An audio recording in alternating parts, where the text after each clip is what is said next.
session that I'll leave Zheng Guangzhi to introduce. Before the session begins, okay, the floor is all yours, Guangzhi. Thank you. Thank you to George. Please be seated. Time is very precious. I'd like to invite Venerable Huizhe from Xilai Temple. He's the monastic advisor of Xilai Temple. He would like to talk about the universal gate. Good afternoon, all of our venerables, all of our members from all around the world. Auspicious greetings. Today I'll be talking about the Universal Gate, and the title of it is a commentary on Avalokitesvara's Universal Gate Sutra. So it's actually a part of the Lotus Sutra. So let's have a look at some of the data, some of the information that we can see. Everyone see this? Kind of small? Sorry about that. But I'll walk everyone through. Basically, this is in Chinese. It's a bibliography of the Venerable Master's work. So you can see, starting from 1953, the first work ever that's been done by the Venerable Master is actually the Chinese version of this book. And although the Venerable Master credited another Japanese monk for his work on that book, but actually it has a lot of, he added a lot of his flavor. So that even proceeded at the same year, in 1953, in July, there's the bell, gongs, and wooden fish. And a lot of us will know that as one of the original writings by the Venerable, the first original writings by the Venerable Master. But that is also coming out in July. But the Universal Gate was actually published in May of the same year. And that actually preceded the biography of Sakyamuni Buddha by 2 years. So 2 years earlier, that was the first writing, the first work by the Venerable Master. And this book is the Japanese original, which is from Morishida-san. And the title of it is basically a simple way to explain, to describe the Guanyin Sutra. So in here, Universal Gate has been described as the Guanyin Sutra. And to the right is the Chinese version, and you can see the original calligraphy is still on, and also the translated English version of the Universal Gate. So, as for the structure of this book, it's not just commentary or just the translated text, but there are a lot of introductions that are suitable for new learners of Buddhism. So in the introduction, it talks about some general concept of what is Mahayana, or in the book it's called Hinayana, but we should actually call it Theravada. And Lotus, the title of it is also explained as in word by word. So what is the lotus flower of the wondrous Dharma, and what the meaning of sutra is. And of course, the main character of this book, Avalokitesvara, Bodhisattva, is also explained in depth, as in there are several meanings to this one particular Bodhisattva, and the Venerable Master has gone through all of them. And of course, there's a translated text at the middle. So later in this presentation, I'll be talking about how to use this book for reading groups and other purposes as well. And of course, it's followed by commentaries with the questions by one of the Bodhisattva and answered by Sakyamuni Buddha. And in the original book by Morishida-san, he talks about there are several invisible benefits that includes being able to avoid the seven calamities that's been mentioned in the sutra, whether it's fire or flooding. By chanting the name of Avalokitesvara, you were able to avoid that, as well as being able to practice and to eliminate the three poisons, that is greed, anger,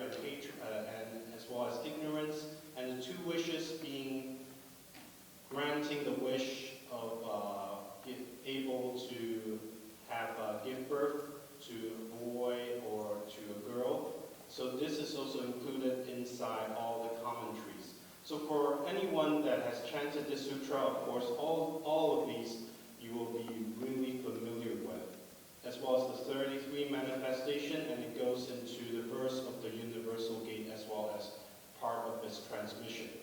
And so, how can we use this book, the commentaries on the Universal Gate? Of course, first, we could use it as a material for reading groups. As we know, Leah had always promoted having reading groups as a way for us to learn about Buddhism and also to interact with all of our members. And I've talked about the introductory part of this book. It includes a lot of concepts in Buddhism, as well as the name of this sutra and what is the concept of the Bodhisattva. So this is actually really a really good material for anyone that is learning Buddhism or new to Mahayana. It's definitely a really good way to understand a lot of this concept. The second one, of course, it can be used as a liturgy, as in when we are having Dharma services, when we're cultivating together, we can use this book. Because in fact, inside there's a translated version of the Universal Gate in English, so you can use it as part of the liturgy during the chanting service. And after the chanting service, you can invite all the members, all the participants to discuss about this content, because everyone had chanted over it. Or maybe you could have one of the Venerable in your temple to have a Dharma talk about the Universal Gate. So there are a lot of different ways that we can use flexibly. Of course, third way is for more advanced group, such as those that are interested in sutra studies. In this group, we can focus on the commentary itself, because the commentary is really going in depth, sentence by sentence, into what this sutra is talking about. So for anyone that is interested into going for a deep dive, then we will definitely be studying more on the commentaries. And so okay, this is definitely small as well. Sorry. Okay, so from the editor's preface, his name is Robert Smitheram. He is in Los Angeles as well. We always call him Sima Wen Lao Shi in Chinese. Yes, and in his preface, he talks about initially when this book was published in Taiwan in 1953, it was actually the first book by the Venerable Master. And so it is considered his first success. So at the age of just 26, our master had already contributed a number of Buddhist periodicals, as mentioned in his biographies. So this success of this commentary cannot be undervalued. We should see it as his first.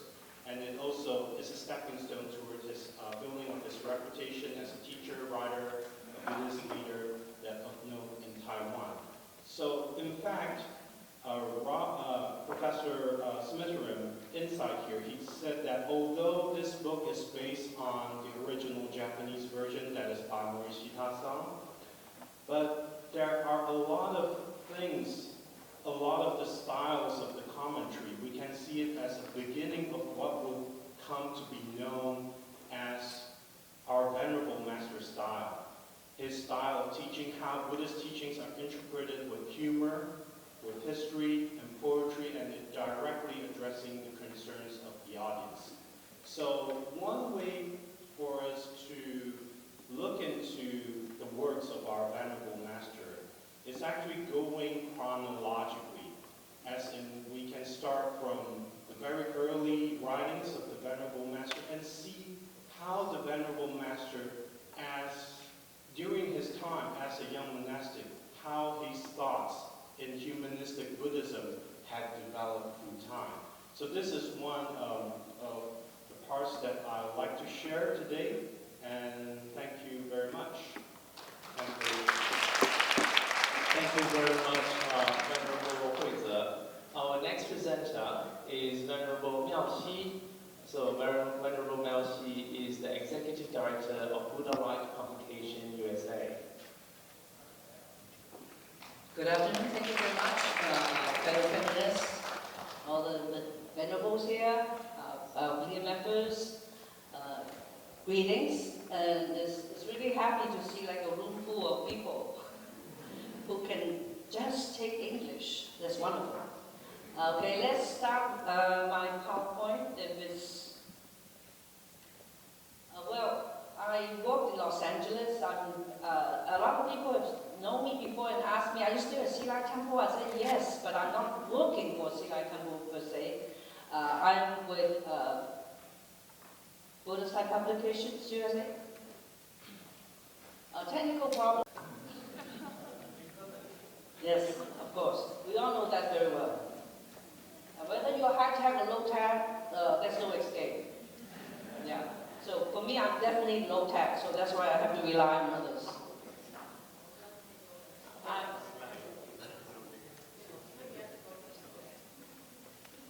Just to make sure that Venerable Miao Xi's presentation is complete, I'm going to take over the mic for now, and while she's sorting out the microphone. So instead of letting you introduce me, I'll introduce myself. I'm not holding your job, no. Okay. Well, good afternoon, dear affiliate members, venerables, and ladies and gentlemen. Thank you for attending this afternoon's forum. The forum this afternoon is aimed at introducing the translated works of Venerable Master Xing Yun to our English-speaking members. And so I agree with Venerable Miao Xi, it's really wonderful to be in a room where we only need to speak English. And so the books we'll be introducing today is actually the English translations of Venerable Master. Just to give you an idea of the material you're able to use and how far he has come along in his translations. So the complete works of Venerable Master Xing Yun in Chinese is as follows. Okay. Okay. So I think I can use the. Okay. So this is actually the numbers, the data in the Chinese edition. We can see it's divided into 12 categories, summing up to 395 volumes and totaling 30 million plus Chinese characters. So if you lay all the books out in your home, it's going to span 10 meters. And if you want to do exercise, you can just run back and forth to know how much work you're doing today. So that's how long this line could be. And within the 12 categories, basically you'll be able to see on the right, it begins with the sutra commentaries. Just as Venerable Huize has said, it's really nice to lay it out by chronology. You can see that the earlier works of Venerable Master Xing Yun were largely based on the sutras, followed by the second category, his essays, basically his commentaries.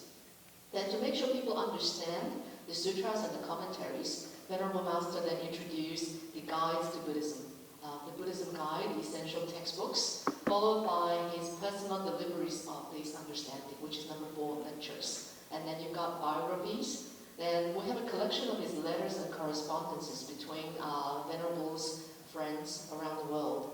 And so the rest is about the history of Guangshan. And so this was pleasantly laid out by him in the Chinese edition of the completed works. And so as we translate these works into English, we are much more selective because of limited number of translators available and the needs of our members. So during the early 2000s, you can see the biography of Sakyamuni Buddha. And down the bottom right-hand side, the Diamond Sutra. Being good, Sutra quotes about humanistic Buddhism. And then Lotus in the Stream, the guides to Buddhism. And then on the 2 books on the left are more or less about the humanistic application of Buddhism. So these are all wonderfully translated into English by the International Translation Center. And my work today is just to let you know what my department, the Guangshan Institute of Humanistic Buddhism, has also been translating during COVID. And so there's a collection of Buddha Dharma, Pure and Simple, and also his essays on what he thinks humanistic Buddhism is. Then we've included a storybook. And so there are also the works on Hear Me Out, 听声有话要说. Okay, I will introduce them briefly as we go. And so these are the books coming from either his one-stroke calligraphy or the Grey Book, which is original intent of the Buddha, 佛陀本怀. Okay, so in other words, what we have been doing the works that Venerable Master had completed in his late years. In other words, the last 10 years of his life. And so as we introduce the work, his late works, they will actually signify a different stage of his thinking, 下一章. Okay, so the first book, 人间佛教佛陀本怀. Okay, so this was written in 2015 as what we call Humanistic Buddhism 101. When people ask, what is Humanistic Buddhism? Okay, why Humanistic Buddhism? Is it a type of Buddhism? Did you create it? Is it a new type of Buddhism? So in this great book, which you may have all received in the past few years, this is basically its layout. It begins with his understanding of humanistic Buddhism in 20 points. Then going into separate chapters by quotations from the sutras on how the Buddha lived humanistically. Then the concepts of humanistic Buddhism, such as impermanence, no self, and so on. And then ending with the development of humanistic Buddhism. So the messages include the following. His perspective of the kind of Buddhism we're living now. Right? What is other than what we call forest Buddhism? What is other than traditional? What is other than just ritualistic Buddhism? And then his understanding in the chapter, preceding chapter 1, the 20 points, which is essential for us to understand how he lays it out. And how do we connect it, that is humanistic Buddhism, to the Buddha, and the core concepts. What is our current day, our modern day interpretation of karma, impermanence, and so on. And then history of Chinese Buddhism and the development of contemporary Buddhism. Right, so this is what this book is about. That's why I call it here HB 101. An overview of how Venerable Master lays it out. And just to quickly, there are a couple of questions he answers. For example, why? In Buddhism, humanistic Buddhism, who or what do we rely on? And so this is point 1 in his pre-chapter 1 chapter. He says, humanistic Buddhism inspires us to elevate ourselves, to have faith. In other words, we are the Buddha. Believe in ourselves. That's why he says we should all believe that I am a Buddha. By saying I am a Buddha, my faith is in my own hands. There is no divine deity who can judge me for what I do. Only I do. That's why we rely on ourselves in humanistic Buddhism. And the next thing is to rely on the Dharma. He says, well, the spirit of humanistic Buddhism encourages us to blend in with others. And instead of seeing self and other as separate. In other words, through this perspective, he brings to light how we apply dependent origination. We are all one. We connect to one another. And that allows us to create a safe space between the self and other without overly separating the self as an individual from the rest of the world. And so, just to quickly kind of go over this, you can see his very modern day perspective. His interpretation of what humanistic Buddhism should be at age 88.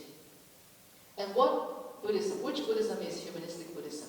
So basically it's complex, but anything based on our belief that our Buddha nature makes anything possible. So this is the type of Buddhism that helps us bring out the Buddha within us. So it's not ghost Buddhism, it's not passing away, it's not death Buddhism. It's about Buddhism for humans who live like Buddhas. And due to time constraint, I'm going to skip this. The second set I would like to share with you is 佛法真义. In English, Buddha Dharma, pure and simple. In Chinese, it consists of 3 volumes, but we have translated it into 6 separate volumes to make it easier to read, going from the first volume to volume 6.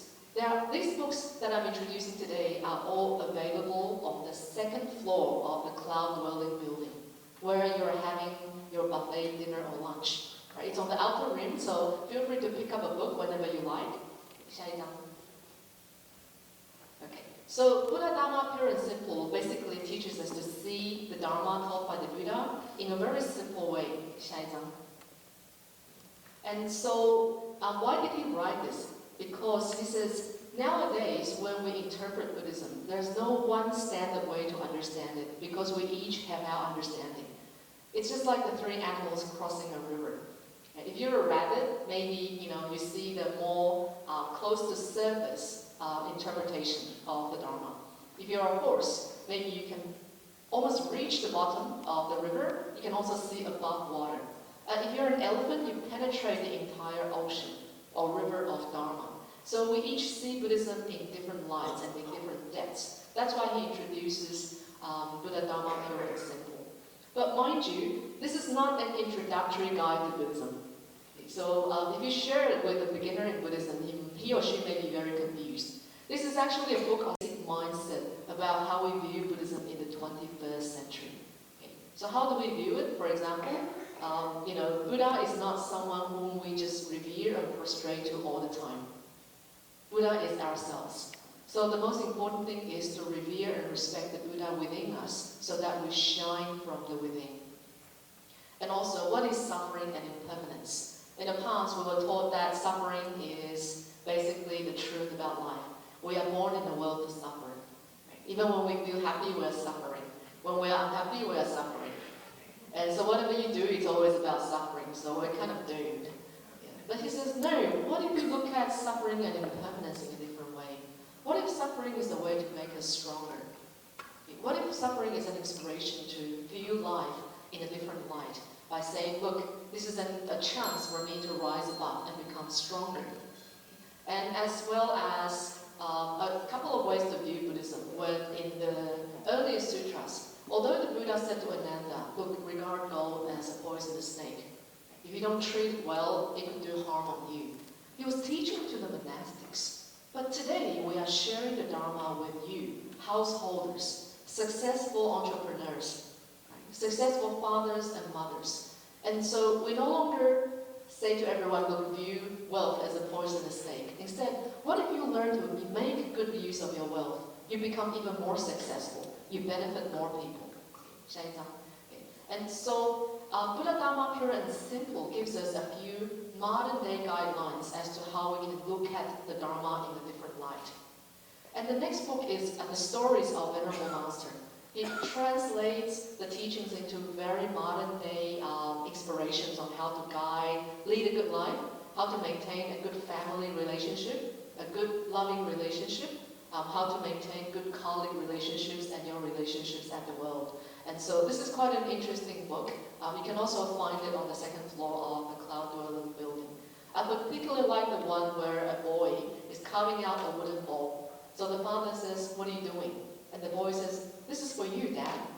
Okay, why are you giving me a wooden bowl? The boy says, well, because you made Grandpa use wooden bowls, so he wouldn't smash them, and then you have to buy another one.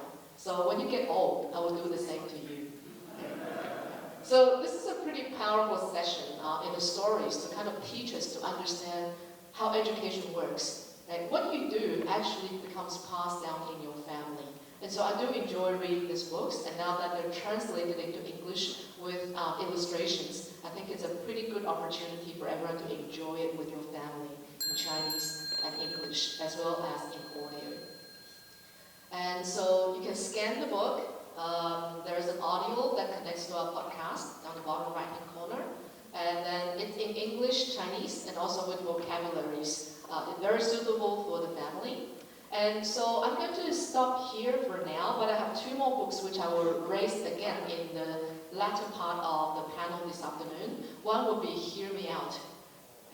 This is Venerable Master Xing response to modern day crisis. When society kind of looks down on Buddhism, when society thinks that Buddhists are parasites of society.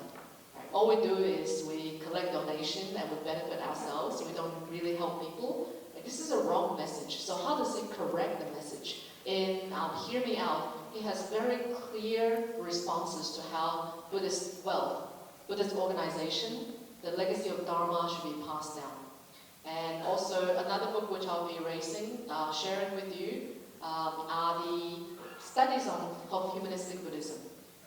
Essays, academic papers on how modern-day scholars look at humanistic Buddhism. So we have 5 volumes now. The first one are on the fundamental teachings of humanistic Buddhism. What he said, what Master Taishu said. The second one is solely about studies of Venerable Master Xing Yun. And the third one is localization. How do we localize Buddhism? The fourth one is human life. And the last one, which just came out this year, is Buddhism and Living Chan. And so the Institute of Humanistic Buddhism has translated and published these books, right, to kind of cover the late days of the Venerable Master, for you to get a glimpse into his, I'd say, the much more mature and complete perspectives on how he interprets humanistic Buddhism. So they're definitely worth reading. So thank you very much for listening. I hope you find a chance to read the books. Thank you to the ones who are co-founding the Institute of Humanistic Buddhism. If you appreciate the presentation, you can Google the name妙光on the internet. There's more YouTube's presentation from her. So we're going back to Venerable Miao Xi earlier, the Executive Director of Buddha Life Publication USA. So, Venerable Miao Xi. Oh, I'm back. Okay, next, just like to introduce how it all started, actually, the history of our translation. So it all started with the Guoguangshan International Translation Center, which was established in 1996 at Xilai Temple in Los Angeles. I don't know how many of you have been there before. And the director from then up to now is still Venerable Chow. Unfortunately, she is back in Los Angeles and cannot be here with us. Next, our mission of the Guoguangshan International Translation Center is dedicated to translating and distributing quality translations of classical Buddhist texts as well as works by contemporary Buddhist teachers and scholars. We embrace humanistic Buddhism and promote Buddhist writings, which is accessible, community-oriented, and relevant to daily life. That was back then. That was in 1996. Okay, and then because we need to have a publishing house to publish all these wonderful books, and of course, mostly the writings of Master Xing Yun, which I think we cannot finish maybe in 10 lifetimes in publishing. Well, Buddhist Life Publishing, okay, back then was established in 2001 for printing, publishing books translated by FGS ITC.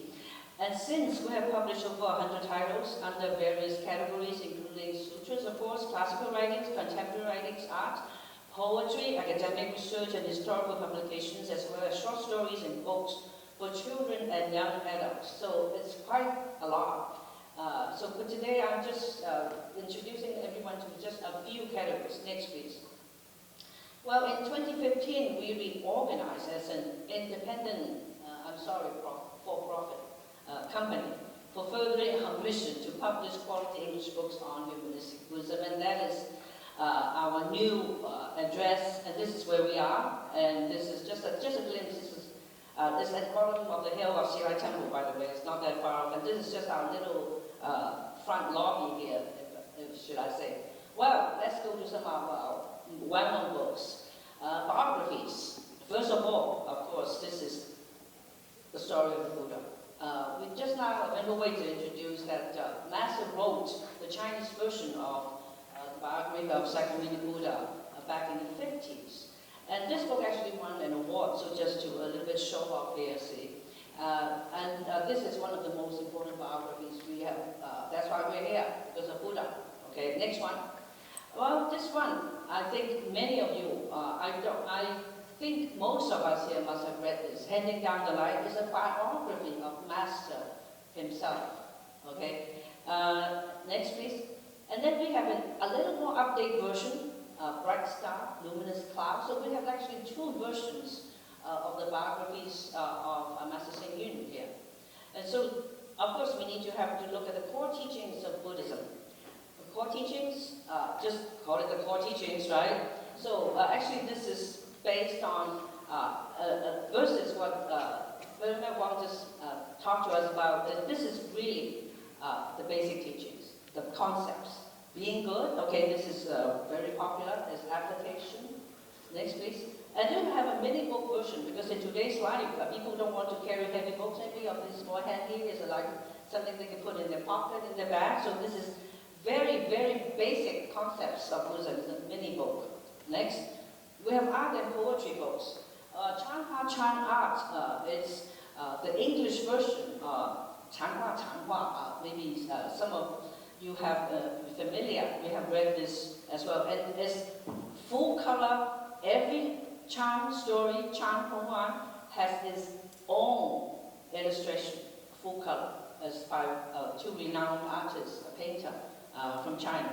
After many autumns, that's all about gathas, poetries, couplets, writings.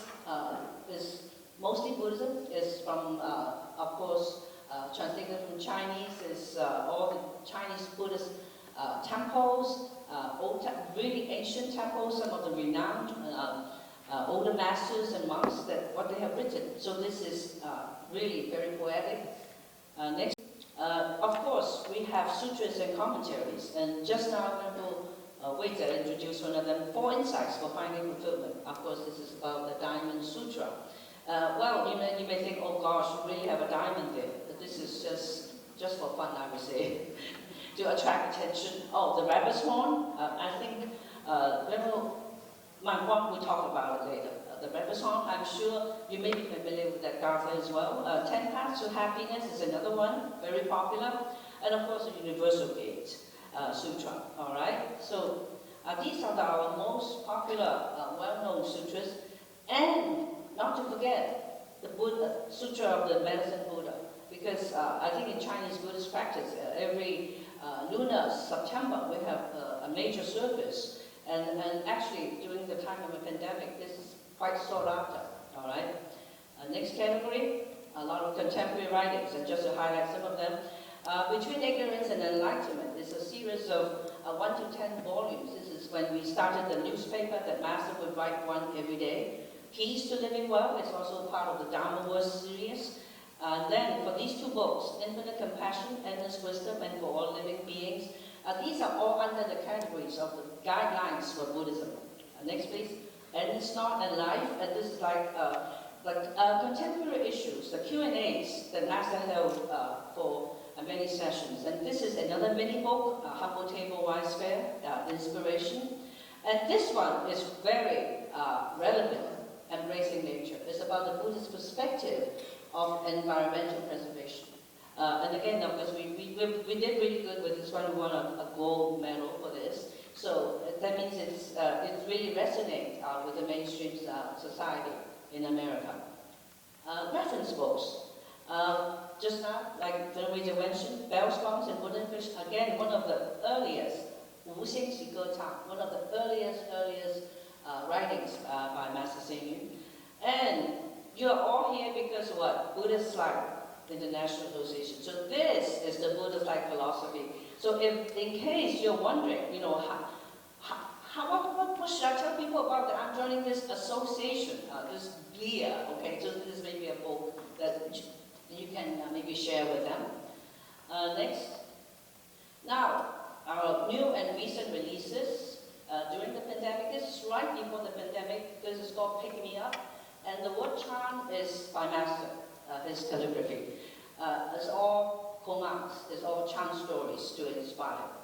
Be a Buddha, okay? This, I think one of the books that's a gift out there, that this is the one. This is Theory and Practice.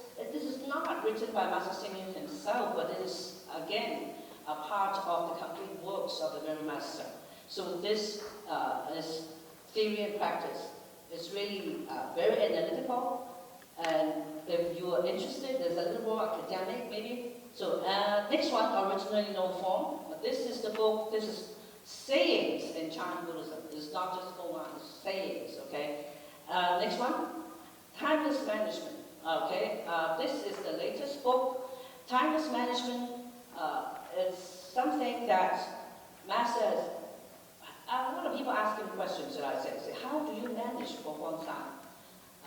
It seems that you know so well, you can do like around the world, 300 temples, 1,500 monastics and students and everyone. How do you manage them?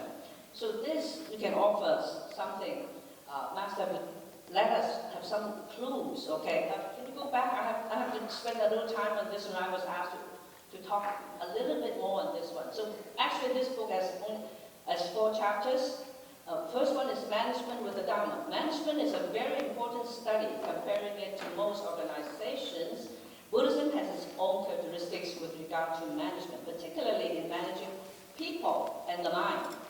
There is significant substance regarding management within the Dharma. Every teaching in the Dharma is a study of management. What do you think? Do you agree? Yeah, everything. I mean, well, in this chapter, this is the longest chapter, should I say. Master started from more traditional concepts, you know, the 6 perfections.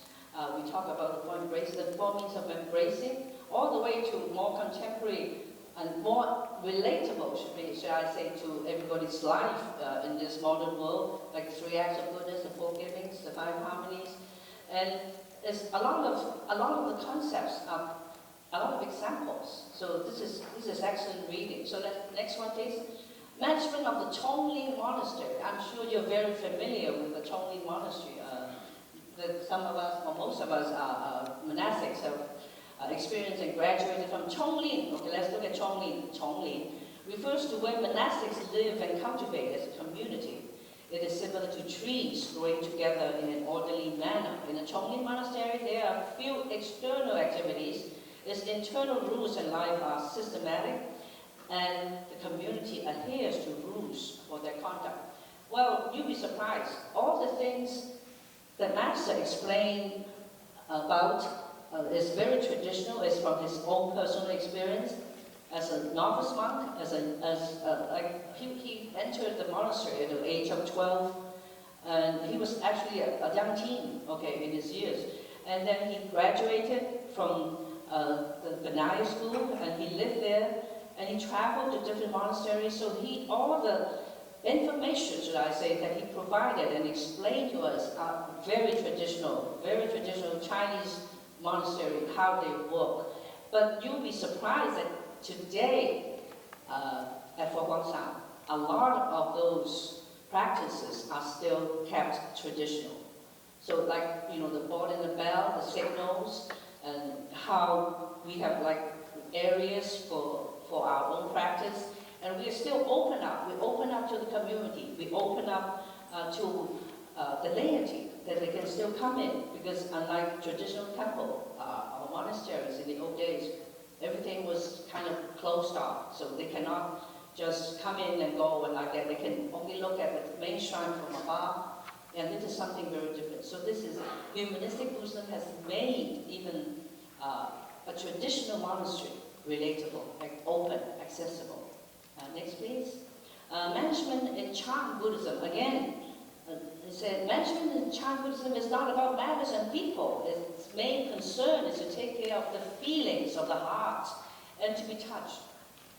It is to manage the mind, emotions, thoughts, and views. So this is something else. This is intangible. This is not about a place. This is not about any kind of system. So this is completely different. So this is a 3rd level of management. And the last one, fun by music. Fun by music management of Buddhism. Master said the serenity and gracefulness of Buddhist music, or fun by, sounds melancholy but not sorrowful, effortlessly touching people's hearts. Since fun by can be used to transform the world and liberate people, its application in management should bring about the same effect.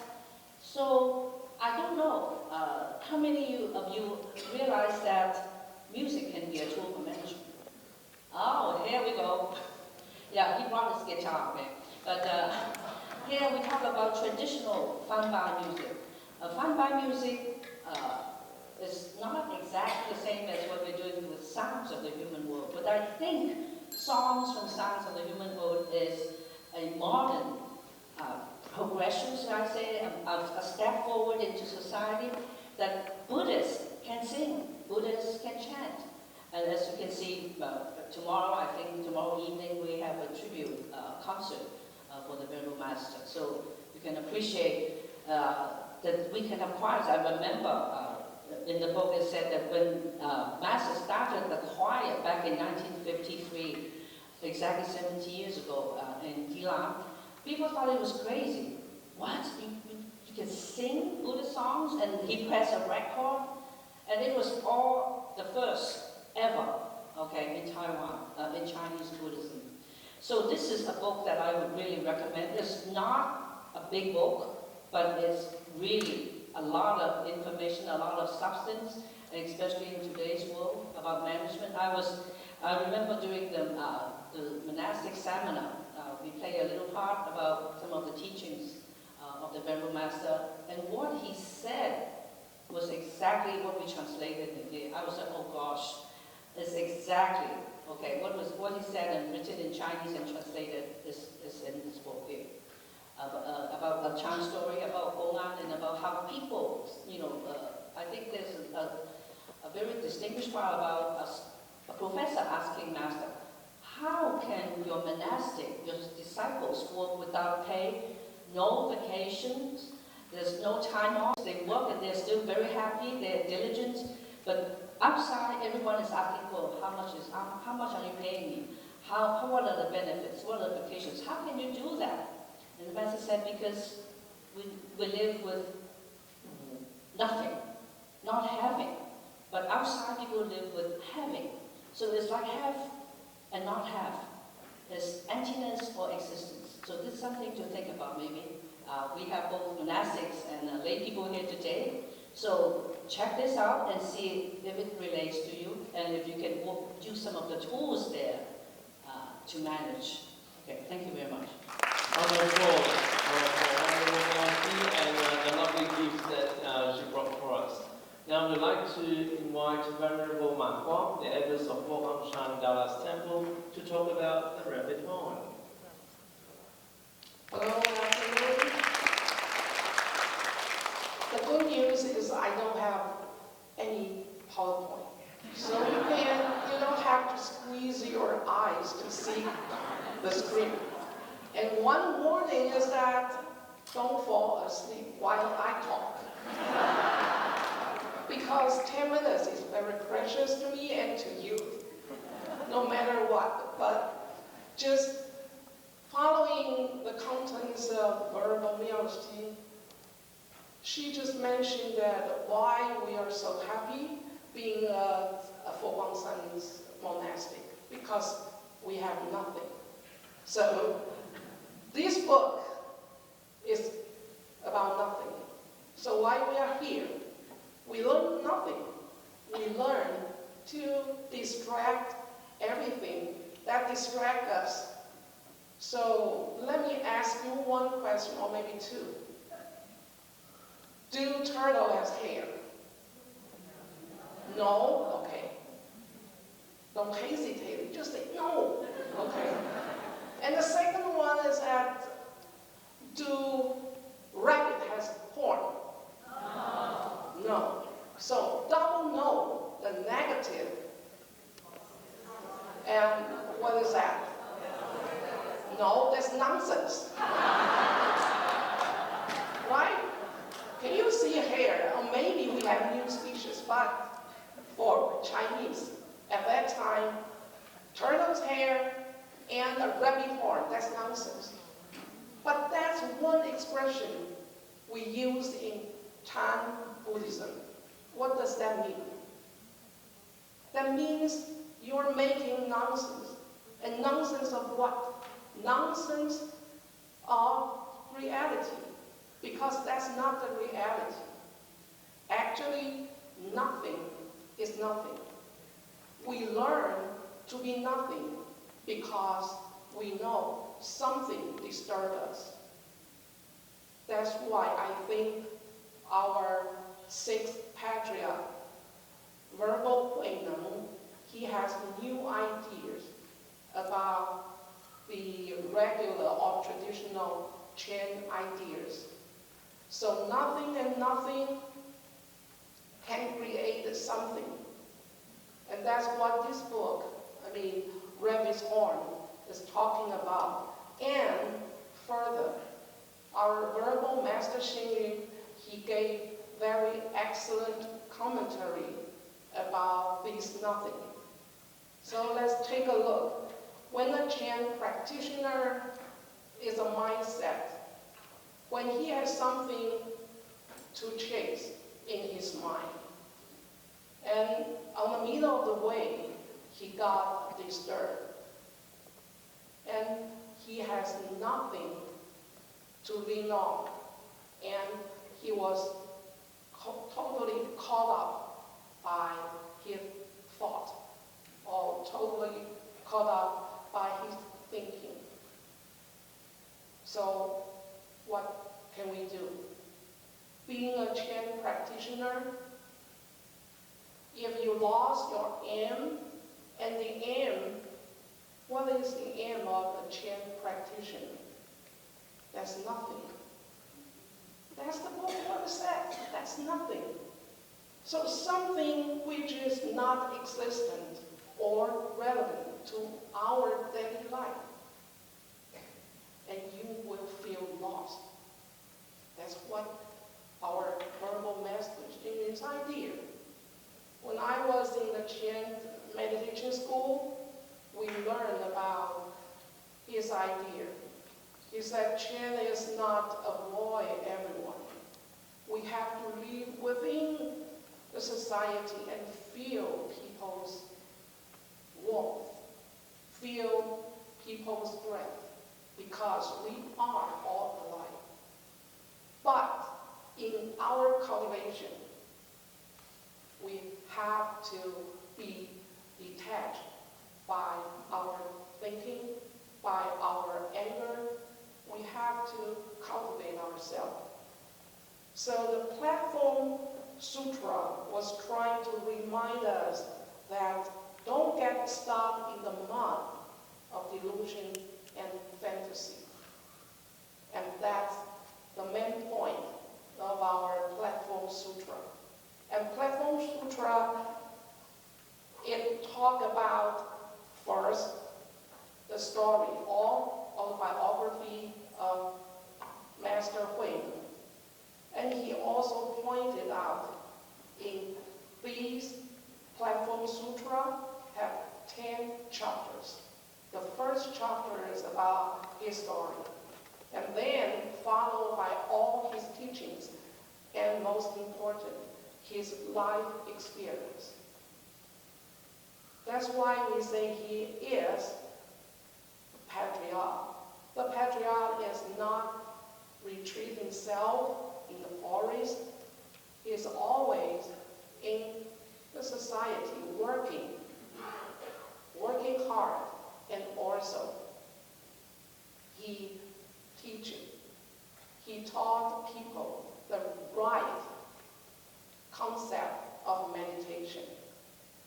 So he said our initiate, our essential mind, that's, you can call it the true self or Buddha nature, is the seed of enlightenment. We use these seeds and we can create our Buddha path. So that's his main point. But how we can get to the main point? The mind is pure in nature. Yes, we all know that, right? We read that. But how to make it pure and nature? We don't need to sit here and there. We just ride on to hit the target, the core, just like we say the core teaching. But for a Chan practitioner, what's the core? What's the target? Can you guess? What's the core of the Chan practitioner? What is practicing for? To our mind, right? The target is our mind.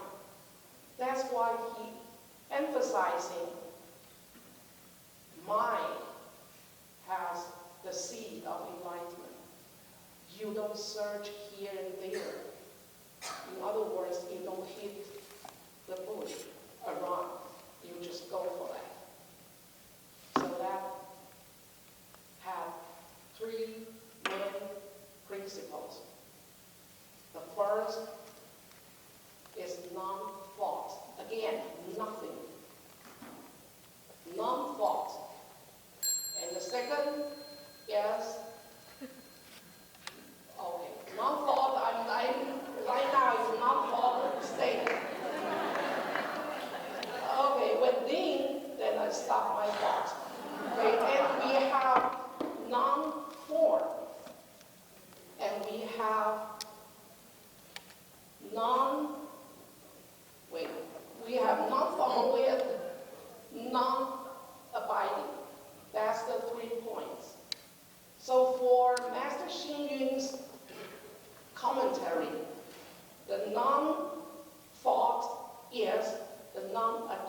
chances for us to learn.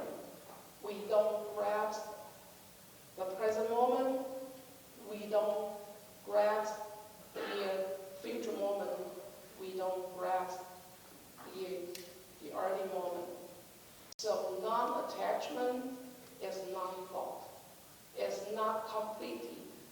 You don't think. We don't think delusion. We cultivate our mind from delusive mind into a right thought. So that's our Venerable Master Hsing Yun's commentary. Just like we chant Amitabha's name, we chant it to purify our mind, but all of a sudden, when the time is out, nothing left. So we have to just let it go. And for formless, there is the explanation from our Master Hsing Yun is we say no form. Of course, everything has form. But no form is stay away of all kinds of appearance, which means Master Huineng's practices is suitable for everyone, for monastic and for the laity. So that's why no form is equal to everyone. His practice just speak about the mind. The Buddhi, you can say bodhicitta or the true mind, because everyone shares the true mind. And for the non-dwelling, which means you don't abide in your thinking. You don't abide in your old style thinking. You have to go to the way to open up your eyes, your mind. And which means when we do every practice in our daily life, we don't differentiate our situation. We follow the condition, just like Master Huineng. He hired himself 15 years with hunters. He cooked for them, and he never claimed that time he himself was recognized by the third patriarch. He received his bow and his robe. And of course, officially, he became the sixth patriarch.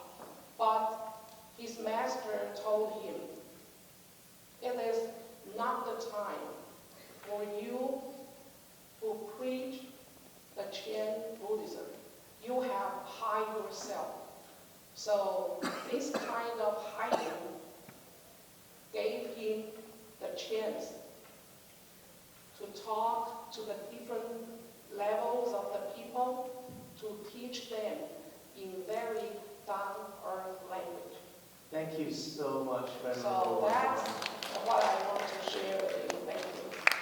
We really appreciate the enlightening journey in the path of understanding what is the true essence of Chan Buddhism. We would like to now invite Venerable知悅. So Venerable知悅is from the Fuguangshan Institute of Humanistic Buddhism Affairs, from the Center of International Affairs, and she would like to present on the Buddha Dharma Pure and Simple.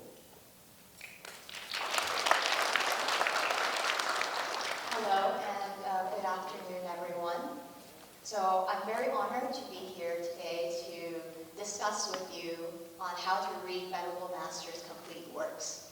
And so before we begin, since all of you are BLI members, I would like to ask you, what is the secret to understanding humanistic Buddhism? And you might say, oh, this is a trick question because we're in a reading panel, so the answer must be read more. However, sometimes the more we read and the more knowledge that we get, we might unconsciously be misled by our own knowledge. And this is why I would like to share about Buddha Dharma pure and simple. And even though the title says pure and simple, it is not quite as easy as it seems. In fact, just like Venerable妙光mentioned before, this is not a book on merely basic concepts of Buddhism, but a book about our basic attitude about Buddhism. And so the secret to understanding humanistic Buddhism is not exactly about how much we know, but how we view it and how we practice it in our daily life. So, a little bit about this book. The original was by Venerable Master Xing Yun, and it was published in 2018. The translation is completed this year in 2023. The original title, 佛法真理, literally means true meaning of the Buddha's teaching. Now, why would Venerable Master want to talk about the true meaning of the Buddha's teaching? Aren't the Buddha's teachings just simply the Buddha's teachings? And he says in his preface, this is a series of nearly 300 topics that address my understanding of the subjects that I encounter daily. We need to raise the issue of correcting erroneous views about Buddhism so that the true meaning of the Buddha will not be lost, and enhance deeper and proper understanding of the Buddha's original intent. So what the Venerable Master is trying to say is, in the progress of us learning Buddhism, we always need to come back and constantly evaluate our basic attitude towards the Dharma. Are we in line with the Buddha's intents? And so the differences between the English and Chinese edition, as mentioned before, the Chinese is in 3 volumes and the English is in 6 volumes. The article sequence has also differed a bit. So in volumes 1 to 2, Venerable Master targets misunderstandings regarding faith and doctrine.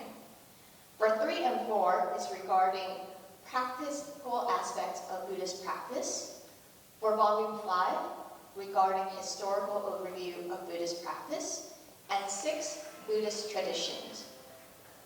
Another thing that you will also find the difference is that in the English edition, we have added endnotes to explain cultural elements that might not be familiar to English readers. And we also have an index of Buddhist terms, so if you are teaching the Dharma, you can easily find the information that you want. Now, how is this book pure and simple? First of all, it uses everyday language, avoiding technical Buddhist jargon. Second, it offers an easy-to-understand explanation of the Buddha's teaching by presenting it in a way that is universal, not favoring any specific one tradition. And lastly, it provides examples on how we can apply this to our daily life. So how can we use this series? First of all, this series, I believe, is relevant to both new and seasoned Buddhists. So just because it says pure and simple doesn't mean that it's only for beginners. In fact, I think that we as more experienced Buddhist practitioners need it even more because we can use it as a gauge to evaluate our own views, whether it truly aligns with the Buddha's teachings. And also, it encourages our flexibility in understanding our practice, and it discourages us from blindly adhering to so-called traditions. So the general structure of this book is it has a title, and the title is always very concise. It talks about the topic that will be discussed, followed by the introduction, where there is a presentation of a popular misconception or traditional value. And oftentimes, these traditional values are seclusion. It might be a passive way of understanding the Dharma, or it might be negative. Then Venerable Master will pose questions for us regarding our personal practice, followed by examples on historical canonical context, as well as personal stories. And lastly, he talks about humanistic Buddhism approach. So for example, I ask you, what is our attitude towards suffering? Many times when we see people who suffer, we say, oh, this is the result of their karma. Or we might say, this is just the way life is. The Buddha said in the Four Noble Truths, life is suffering. So we believe that life is suffering and that's it. However, Venerable Master says in the chapter Suffering, I strongly disagree with such perspectives. Is suffering the only reason that people want to learn about Buddhism? Why would people come for suffering? And Venerable Master says, in my opinion, suffering cannot be explained solely from a negative perspective. Suffering also has a positive impact on people's life. Personal growth comes from experiencing suffering. Otherwise, how can one become the best of the best without going through the worst of the worst? And so from this, we can see that Venerable Master has used the Four Noble Truths to put it into daily practice. By understanding suffering, we also need to practice the Eightfold Path in order to alleviate ourselves from suffering. So our goal is actually happiness and not a focus on suffering. And so through using this article, we can check to see whether our understanding of the Dharma is correct. Okay, so next, Venerable Master says, in fact, suffering and happiness are the same in essence. Understanding suffering allows one to transcend and overcome it, and thus work towards peace and happiness. Put differently, suffering is a form of education. For example, children find studying to be a form of suffering, but such training is what develops knowledge. So this gives us inspiration that the next time we encounter suffering in our life, not only do we accept it, but we also find ways to transcend it as well, so that we can transform our life into happiness. And so last, I would like to share a little bit about the resources that you can use to enhance your understanding and study of this book. The first one is we have an audio book narrated by our one and only Venerable妙光. So you can scan this QR code. It's available on YouTube. So you can listen to it on in your car, or you can listen to it at your own leisure and follow along while reading. So this is the first one, the audiobook. The next one is Foguangpedia. So for those of you who are bilingual teachers, you might want to know what is the Chinese parallel to this English. And since the sequence of the articles are different, if you go in, you can easily search for the PDF versions of the Chinese as well as the English. Okay? So lastly, I would like to wish all of you that in your Buddhist practice, you can also be pure and simple. Thank you very much. Thank you very much. What a beautiful ending and resources that you can bring home. So let's put our hands together to thank our presenters today. Venerable Sister, Venerable妙光, Venerable Miaoshi, Venerable Manguang, and Venerable知悅.